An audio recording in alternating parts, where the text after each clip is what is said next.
오늘 말씀은 느헤미야 11장의 말씀입니다. 느헤미야를 중심으로 해서 예루살렘으로 돌아온 이스라엘 백성들은요, 그동안 많은 어려움들이 있었지만 그 무너졌던 성벽을 재건했습니다. 그리고 에스라를 통해서 말씀을 듣고 말씀을 통한 부흥이 있었고요. 자, 그 후에 이 앞에 10장에서는 언약에 인봉한 사람들이라고 10장 위에 제목에 파란색으로 되어 있죠. 이 인봉이라는 게 서명입니다. 서명. 어떤 결단을 하고 그 결단을 위해서 내가 그 책임을 다하겠다라고 서명을 했는데 어떤 내용에 무슨 내용의 결단을 했었냐면은 첫 번째는 이방인과의 결혼, 그러니까 통혼하지 않겠다라는 결단을 했었고요. 또 두 번째는 안식일을 거룩히 지키겠다. 그러니까 세상의 영향이 아닌 구별된 삶을 살겠다라는 결단을 했었고, 또 세 번째는 이게 중요한 거예요. 오늘 내용인데, 하나님의 전을 버려두지 않겠다. 성전을 지키면서 예배자의 삶을 살겠다라는 그 내용을 기록하고 인봉, 서명을 했습니다. 자, 이제 11장에 와서는 이렇게 세 가지 결단을 했고, 자, 이제 그러면 세 번째 얘기했던 거, 하나님의 전을 버려두지 않겠다. 이제 성전에서 예배자로서의 그 임무를 다음에 지킬 텐데, 11장의 내용은 그러면 누가 할래? 누가 갈래? 라는 상황이에요. 회의를 하다 보면요, 이거 좋겠다. 우리 이렇게 합시다. 의견을 내놓죠. 만장일치가 되었는데, 그러면 누가 할래? 누가 할까요? 어디서 주관해서 할까요? 눈치를 보고 있는 거죠. 네가 올래? 아니면 내가 갈까? 아무래도 난 좋아 라는 노래가 있더라고요. 네. 누가 하든지 상관없다 그러면 모르겠어요. 근데 제가 지금 요즘 생활이 집, 교회, 주민센터 헬스장 이거밖에 없어가지고 주민센터 헬스장 가면은 늘 듣는 게 트로트거든요. 그래서 뭔가 연관지음에 다 그 노래가 떠올라요. 요즘 아이돌 노래들은 저도 들어도 이제 가사를 모르겠어요. 무슨 얘기하는지 모르겠는데, 트로트 듣다 보니까 이런 내용이구나. 바람 부는 그 안동역 앞에서 어쩌고 저쩌고 그러면서 막 어느 순간에 저도 흥얼거리고 있던데, 재밌어요. 네, 주민센터 재밌는 곳이요. 이따가 주민센터 얘기 또 들려드릴게요. 자, 이 예루살렘은요, 이스라엘의 수도였습니다. 수도. 이스라엘 민족이 다시 예전처럼 회복되고 한 나라로서 그 수도로 기능을 하려면요, 이스라엘이 한 나라로서 기능을 잘 하려면 그 수도인 예루살렘이 잘 돌아가야 되는 거예요. 그 일을 위해서 느헤미야가 부름을 받았는데, 느헤미야는 그 당시 강대국인 바사 제국에서 높은 한 자리를 차지하고 왕의 총애를 받고 있음에도 불구하고 다 내려놓고 예루살렘으로 돌아왔습니다. 돌아와서 성벽을 재건하는 동안 그렇게도 심한 방해와 핍박에도 불구하고 끝까지 예루살렘 성벽을 재건한 이유는 단 하나였습니다. 그 이유가 뭐냐면 이스라엘 민족의 회복과 부흥이에요. 이스라엘 민족의 회복과 부흥 때문에 끝까지 다 했던 거예요. 자, 이제 그렇게도 고대하는 성벽 재건이 끝났습니다. 민족의 중심인 수도 예루살렘은 외형적으로는 이제는 성벽도 갖추고 도시의 형태를 갖추게 되었어요. 자, 그런데 성벽은 재건했지만 정작 그 안에서 살아갈 사람들이 없는 거예요. 우리도 6.25 후에 우리나라가 뭐가 있었습니까? 인적 자원, 사람밖에 없었잖아요. 자, 전쟁 후에 사람이 귀한 것처럼 예루살렘에 사람이 살면서 다시 터전을 일구어야 하는데, 누가 갈래 그럼? 누가 가서 할래? 누가 가면 좋을까요? 누가 가려고 하겠습니까? 그래서 느헤미야는 제일 먼저 1절의 말씀처럼요, 백성의 지도자들, 자신을 비롯해서 민족의 지도자들을 예루살렘 성 안으로 들어와서 살게 했습니다. 지도자들이 솔선수범해서 그동안 정들었던 자기의 성읍을 떠나서 새로운 보금자리인 예루살렘 성 안으로 이사를 간 겁니다. 자, 근데 지도자들이 먼저 이사를 해서 살더라도 아직 일반 백성들이 더 필요한 겁니다. 도시가 제 기능을 발휘하려면 일정 수준의 인구가 필요한데 그 기능을 할 인구 수가 아직까지도 채워지지 않은 것이죠. 자, 느헤미야는 이 문제를 해결하기 위해서 두 가지 방법을 사용을 합니다. 첫 번째 방법은 뭐냐면 이스라엘 백성들 중에서 10분의 1의 사람들을 제비를 뽑아가지고 예루살렘 성 안으로 이주하게 하는 거예요. 두 번째는 스스로 자원하는 사람들을 데리고 가는 거고요. 자, 그럼 첫 번째 방법이 이 제비 뽑는 방법은요. 참 어찌 보면은 자기 의사와는 상관없이 조금 강압적인 방법일 수도 있습니다. 나는 예루살렘 성 안으로 가기 싫습니다. 거기서 살기 싫습니다라고 하더라도 제비 잘못 뽑으면 어쩔 수 없이 이사를 가야 하는 거예요. 자, 또 두 번째 방법은 자원하는 사람들을 살게 하는 건데, 이 방법은 그래도 강제적인 건 아니라 스스로 원해서 가는 것이죠. 자, 그러면 첫 번째로 제비를 뽑아가지고 예루살렘 성 안으로 들어가게 된 사람, 그 사람들의 이야기를 먼저 살펴보겠습니다. 자, 오늘 본문 1절을 보시면요. 백성의 지도자들은 예루살렘에 거주하였고, 자, 먼저 백성의 지도자들이 먼저 예루살렘에 들어가서 살죠. 백성의 지도자들은 대부분 예루살렘 성 안으로 들어가 사는 것에 대해서는 적극적으로 먼저 솔선수범해서 들어갔습니다. 지도자들이 하나님의 일에 먼저 모범을 보인 것이죠. 자, 그러나 일반 백성들의 상황은 조금 달랐어요. 그냥 평민들의 상황은 조금 달랐던 거예요. 아마 예루살렘 밖이라도, 그곳이 아니더라도 그곳으로 자기들이 살고 있던 터전이 있는데, 그곳에서 태어나서 그곳에서 힘들게 정착해서 자신들이 개척하고 가꾼 삶의 터전을 뒤로 하고 예루살렘 성 안으로 들어오는 게 쉽지 않았던 것 같아요. 힘들게 포로 생활에서 돌아와서 손수 집도 지었고요. 또 황무지 같은 그 땅도 개간해가지고 이제 겨우 농사도 짓고 가축도 좀 키우고 자자손손 이제 좀 먹고 살만해졌을 거예요. 근데 갑자기 자기들의 삶을 버리고 그 삶의 터전을 버리고 예루살렘 성 안으로 들어와야 된다라고 하는 거죠. 참, 또 다시 고되고 힘든 삶을 시작해야 하는데 누가 그렇게 하려고 하겠습니까? 그러다 보니 느헤미야가 예루살렘 성 안으로 이주해올 사람들을 구했지만 넉넉한 숫자의 사람들을 구하지 못한 것입니다. 그래서 할 수 없이 느헤미야는 반강제적인 수단을 사용하는 것이죠. 물론 백성들 역시 하나님의 도성이라고 불리는 수도인 예루살렘이 재건되고 회복되어야 자기들의 우리 민족이 다시 부흥될 거다라는 그거를 알고 있었을 겁니다. 이 사실을 알았기 때문에, 이걸 알고 있었기 때문에 느헤미야가 그렇게 한들 선뜻 반대하지는 못했겠죠. 자, 그리고 10분의 1만 성 안으로 들어가고 나머지 10분의 9는 자기 원래 살고 있던 그곳에서 계속 살면 됐던 거예요. 자, 제비뽑기를 하면은 10%의 확률이죠. 10%의 확률로 이제 들어가게 된 겁니다. 뉴스를 보니까요, 태국도 군대를 가요. 태국도 징병제인데, 근데 거기는 제비 뽑기를 해서 군대를 간다고 해요. 태국은 제비 뽑기를 하는데 그 통에다가 공을 넣어 놓는 거예요. 빨간 공이랑 검은색 공을 넣어두고 빨간 공을 잡으면 당신은 군대 가야 됩니다. 또 검은 공을 잡으면 면제고요. 이게 한 30-40% 정도의 확률이 된다고 하던데, 자, 속된 말로 운이 나쁘면, 재수 안 좋으면은 군대 가는 것처럼 지금 제비 뽑기를 해서 예루살렘 성으로 가야 하는 것입니다. 참, 여러분들 만약에 지금 그동안 고생해서 이렇게 자리 잡고 이제야 이만큼 살고 있는데 갑자기 이사 가래요. 더 좋은 데도 아니고 여러분들 갈 수 있겠습니까? 힘들어요. 또 최근에 뉴스 보니까 그 산업은행이 부산으로 이전한다고 하죠. 이전한다고 하니까 반대하고 막 그냥 퇴사를 하겠다라는 그런 사람들도 많다고 하더라고요.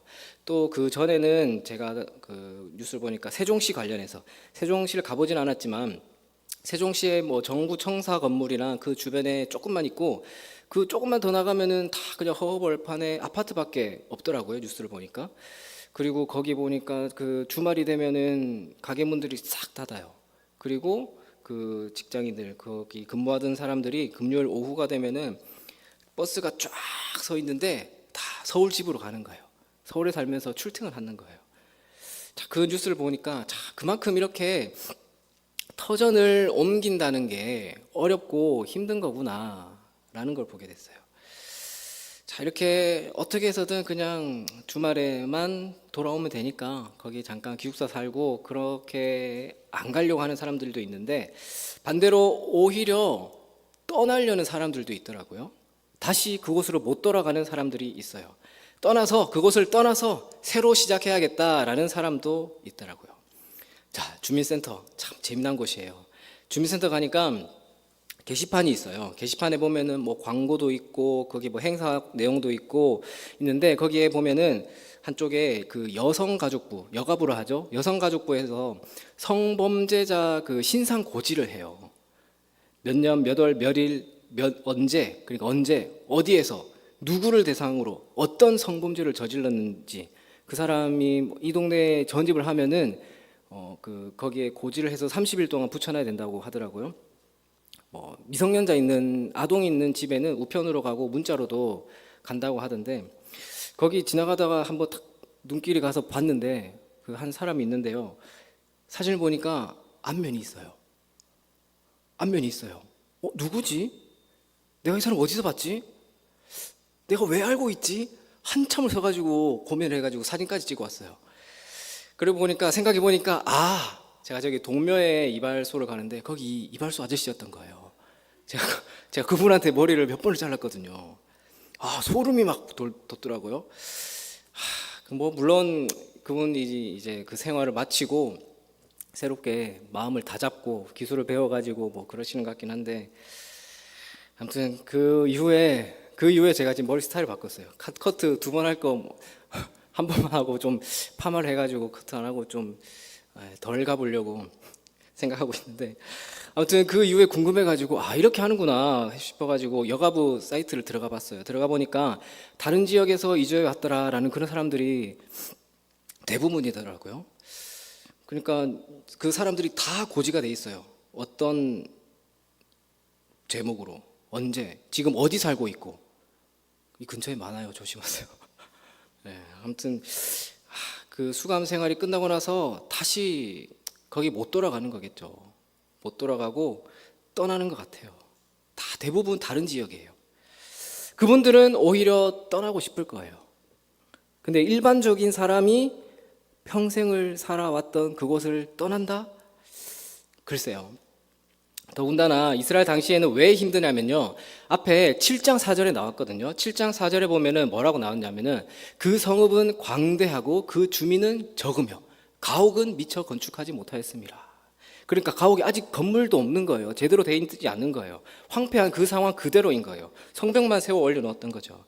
자, 근데 10%의 확률에 걸려가지고 예루살렘 성 안으로 이주해야 하는 사람들이 생기게 됐던 겁니다.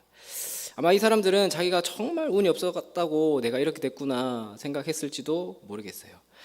그러나 불행 중 다행으로 백성들에게서 긍정적인 면을 그래도 우리가 볼 수 있어요. 제비뽑기로 뽑힌 백성들의 10분의 1이요, 아무런 불만 없이 순종하는 마음으로 예루살렘 성으로 이주했다라는 겁니다.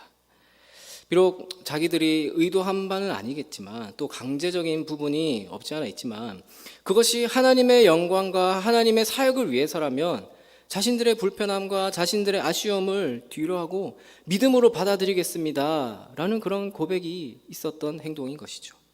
비록 스스로 자원하는 마음에서 하는 것은 아닐지라도 억지로라도 순종하겠다라는 그 순종의 마음이 그 사람들에게는 있었던 겁니다. 자, 하나님의 일이라는 것, 교회 일도 마찬가지예요. 자, 모두 스스로 자발적으로 참여한다면 얼마나 좋겠습니까? 제가 그래도요, 동인교회 와서 제일 놀랬던 게 뭐냐면요, 성도님들 중심으로 탁탁탁 조직되어 가지고 탁 돌아가요. 정말 깜짝 놀랐어요. 대부분 그렇지 않거든요. 작은 교회는 작은 교회라서 힘들고, 큰 교회는 또 큰 교회대로 탁 힘들거든요. 또 이제 연말이 되면은 교회에서는 직분자들 임명하고 또 봉사자들 임명하는 그런 일들도 할 겁니다. 자, 이분이 교사도 하면 좋겠고, 성가대 하시면 좋겠고, 또 이런 봉사하시면 참 좋을 텐데 라는 생각이 들어가지고 권면을 하면요, 시키면 해야죠 하는 분들도 있고, 극구 사양하시는 분들도 있습니다. 또 그러기 전에 자원해서 저 이거 하고 싶어요 하는 분들도 있고 그렇습니다. 오늘 말씀의 이스라엘 백성들도 어렵겠지만, 또 느헤미야 입장에서 봐도 어렵겠지만, 이 단순히 봉사자 임명하는 것도 아니잖아요. 생활 터전을 옮겨야 되는데 그렇게 하는 게 참 느헤미야나 이 당사자들이나 얼마나 힘든 결정이었겠습니까? 물론 제일 좋은 것은 기쁜 마음으로, 감사한 마음으로 즐겁게 순종하는 겁니다.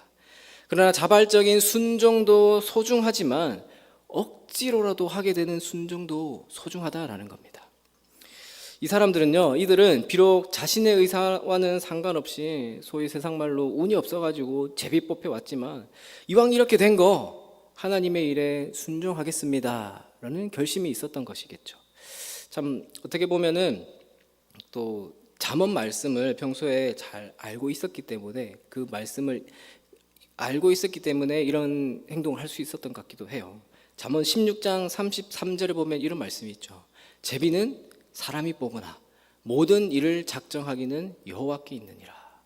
하나님이 하셨다는 거예요. 그들이 제비를 뽑아 선택된 것은요, 인간적인 생각으로 운이 없었던 것이 아니라 다 하나님의 계획 안에 하나님이 그것을 작정하셨기 때문에 내가 이렇게 된 거다라는 믿음의 고백이 있었을 겁니다. 사실 스스로 마음에 우러나와서 주님의 일에, 그러니까 뭐 여러 가지 일들에 봉사하고 헌신한 사람들이 얼마나 되겠습니까? 하지만 어쩔 수 없이 하더라도 우리가 하나님의 말씀에 순종하는 마음으로 한다면 그 마음, 그것 귀하다라는 겁니다. 자, 처음에는 억지로 순종했지만, 처음에는 어쩔 수 없이 순종했지만 그 마음이 점차 변해서 억지가 감사로, 어쩔 수 없음이 아니라 기쁨과 즐거움의 순종으로 변한다면요, 그 모습이 가장 아름다운 모습인 줄로 믿습니다. 자, 두 번째로 그러면 스스로 자발적으로 자원한 사람들에 대해서도 살펴보겠습니다. 자, 그만큼 예루살렘으로 이주한다는 그 자체가 어려운 헌신이었다는 것을 보여줍니다. 자, 우리가 생각하면은 그냥 수도 서울처럼 수도 예루살렘 도시에 사는 것이 더 좋을 것 같지만 당시 예루살렘 성은 아까 봤던 대로 아직 정리가 되지 않은 상태였고요. 생활에 필요한 여러 기반 시설들이 부족한 상황이었습니다. 자, 당시 예루살렘 성 안은 편리한 생활을 보장해 주지 못했던 것입니다. 단순히 편리한 생활 기반 시설이 없어가지고 그것 때문에 아쉬운 게 아니었어요. 위험 부담이 있었어요. 예루살렘 성을 재건할 때, 그 성벽을 재건할 때, 올리고 있을 때 그 당시만 해도 그것을 방해하려고 시기하는 원수들과 이방인 민족들이 얼마나 많았습니까? 자, 그들이 제일 먼저 공격한다면 어디를 공격해 오겠어요? 아까 7장 4절 앞에 3절에 보면요. 자, 3절에 보시면 이런 말씀이 있죠. 내가 그들에게 이르기를 해가 높이 뜨기 전에는 예루살렘 성문을 열지 말고 아직 파수할 때에 곧 문을 닫고 빗장을 지르며 또 예루살렘 주민이 각각 자기가 지키는 곳에서 파수하되 자기 집 맞은편을 지키게 하라 하였노니. 자, 지금 전시 상황인 거예요. 경계를 하고 있는 거죠. 그러니까 단순히 황폐한 땅에 보내는 게 아니라 전시 상황으로 우리나라 지금 강원도 넘어 철책 앞에 최전방으로 가야 되는 상황입니다. 참 어찌 보면 백성들에게 있어서 가족들을 데리고 위험 지역으로 이사를 한다는 건요, 보통 헌신이 아니다라는 생각을 하게 됩니다. 그러나 하나님의 일을 위해서, 하나님의 백성의 그 우리 민족의 회복과 부흥을 위해서 그들은 먼저 예루살렘에 살면서 그곳을 보호하고 지켜야 할 책임감을 가지고 있었던 것이죠. 이런 여러 가지 불편함과 위험을 감수하고서라도 주의 일에 힘쓰기로 결심한 이 사람들이 있었던 것입니다. 본문 2절을 보시면 예루살렘에 거주하기를 자원하는 모든 자를 위하여, 모든 자를 위하여. 그러니까 감사한 것은 그 와중에 스스로 자원하는 사람들이 있었다라는 겁니다. 자, 하나님의 사명을 감당하는 것은, 그러니까 하나님의 사명을 감당하는 것의 시작, 하나님이 사명을 주셨고 그 사명을 감당하는 것의 시작은 물리적으로 하나님이 원하는 장소에 서 있는 것이다. 그 하나님이 원하시는 장소에 서 있는 것이다 라는 말이 있어요. 자, 왜냐하면 대부분 하나님이 원하시는 사역의 장소는요, 그 부르시는 그 당사자에게는 그렇게 원하던 자리, 좋은 자리가 아닐 거예요. 그 장소에 있기 위해서 작던 크던 그 당사자의 헌신과 포기할 게 필요합니다.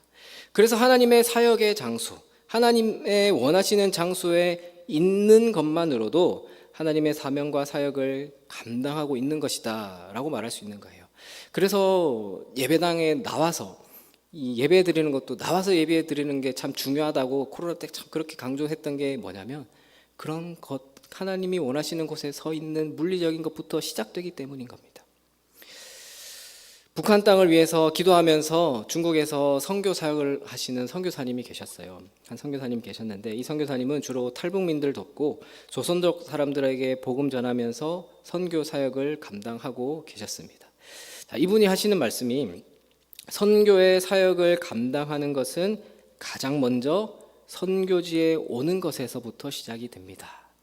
하나님을 예배하지 않는 나라와 민족 가운데 그 가운데 선교사 본인이 먼저 와서 그 나라와 그 민족의 땅에서 본인이 먼저 하나님을 예배하고 찬양하는 것, 하나님을 찾지 않고 하나님께 부르짖지 않던 그 땅과 민족 가운데 선교사 본인이 먼저 와서 하나님을 찾고 부르짖는 것, 그것이 바로 선교의 시작입니다 라는 말을 하셨습니다.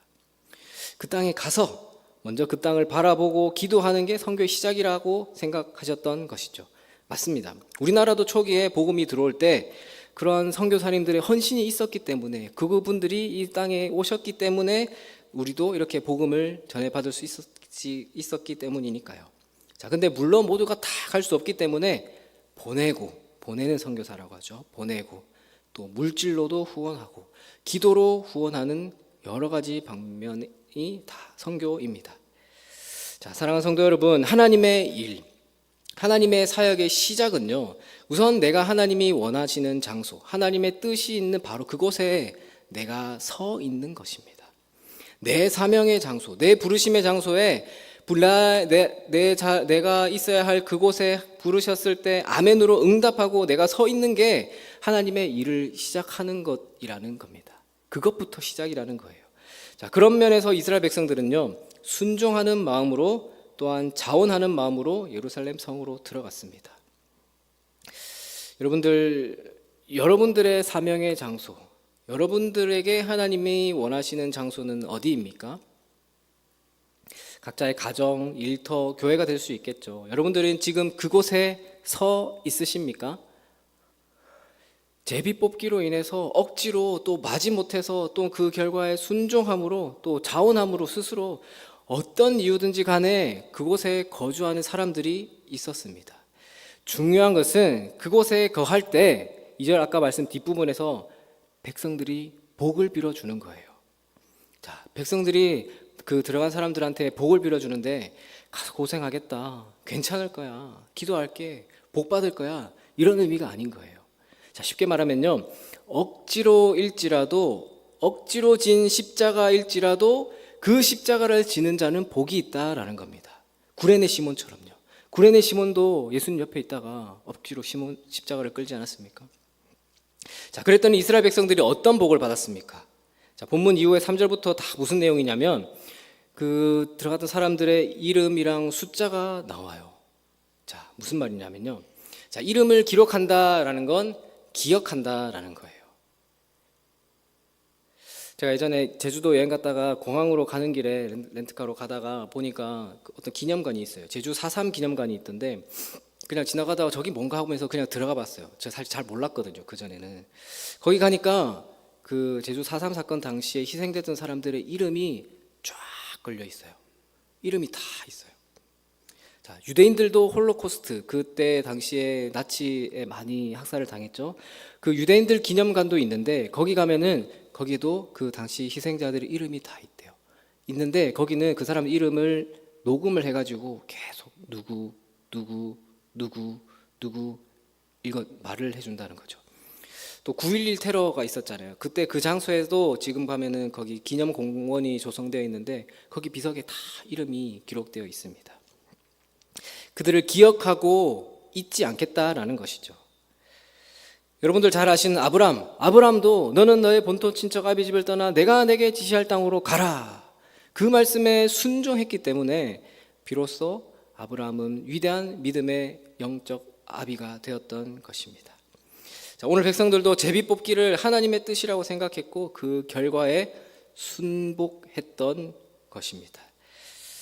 참 사랑하는 성도 여러분, 하나님께서 내 의지와 내 계획과는 반대되는 그런 말씀을 하시고 그런 길로 계속 인도하시면은 참, 왜 그렇게 하십니까? 왜 하필 나예요? 그런 불만 섞인 자세가 아니라요, 그래, 이것도 다 하나님의 선한 뜻이 있으시겠지. 그렇게 순종함과 신뢰함으로 나아가시는 성숙한 소명의식을 가지는 여러분들이 되시기를 바랍니다. 믿음으로 순종의 길을 걸어간 아브라함에게 복을 주셨던 것처럼 하나님의 뜻에 순종하는 사람의 삶은요, 반드시 하나님께서 놀랍게 책임져 주십니다. 그래서 오늘 말씀을 통해서 살펴본 이스라엘 백성들처럼 우리에게 주어진 삶 가운데 순종함과 자원함으로 주님의 길을 걸어가고 헌신하며 나아감으로 우리의 이름이 생명책에 기록되는 참된 복을 누리시는 여러분들이 다 되시기를 주님의 이름으로 축원합니다.